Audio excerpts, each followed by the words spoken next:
Hey Dan, how are you doing? And how are you?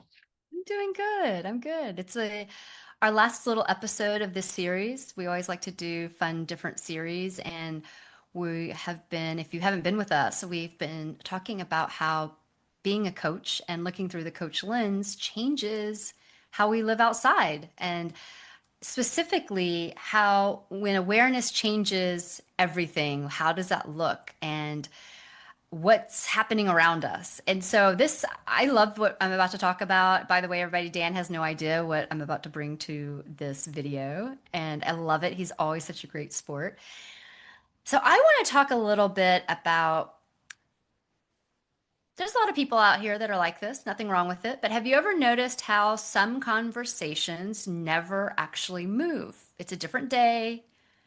They have the same frustrations, same story, nothing shifts, but you begin to feel heavy around them because there's lots of complaining, but never really any motivation to change that complaining.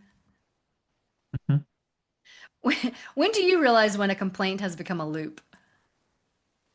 When I hear it about the third or fourth time with the same words, and it's like we go around the loop once, okay, and we go around the loop second time, like I think I've been here before, but I'm not sure yet.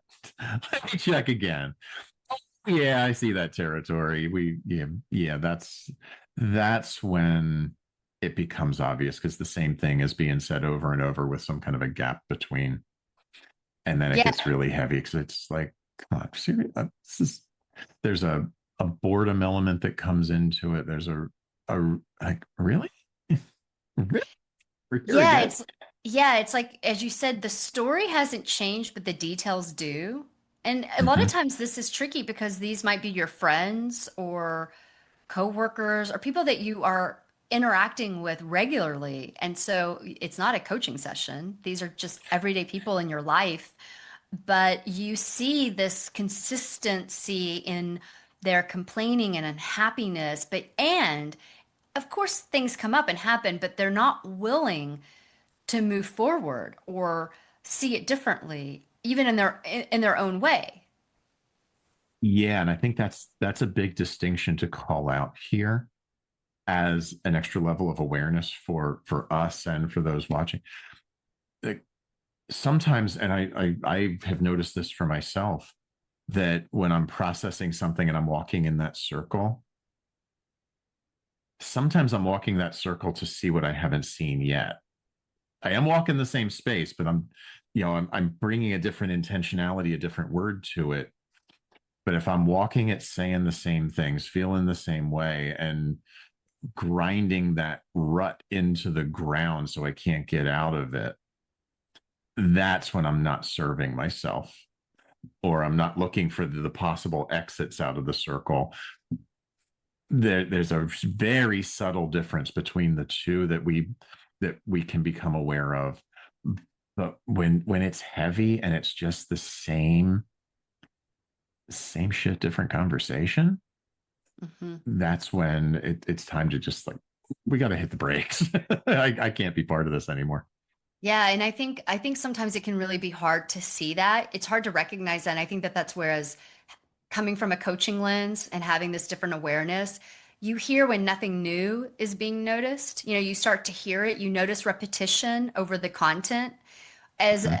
I think prior to being a coach, I would probably just be focused on the content. And now, right, like I can be just in my everyday life and it's like, okay, wait, this is the same thing, but just different content. Like here we are again, completely different story, but same kind of patterns are happening.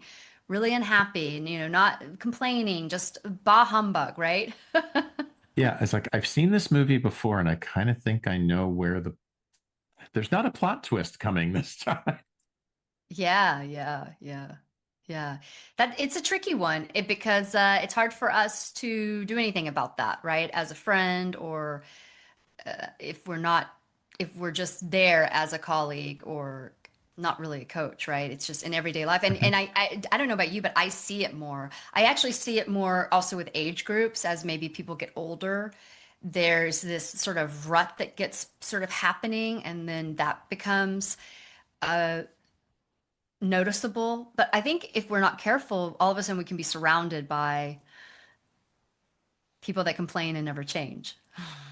And that's where we have to protect our energy and put our own boundaries up to not get drawn in and drug behind them in that rut, which is so easy to do sometimes. Yeah. And for ourselves. I mean, I think we have to Mhm. say it to ourselves too. And that brings me to the question I want to ask the audience, and then if you have anything.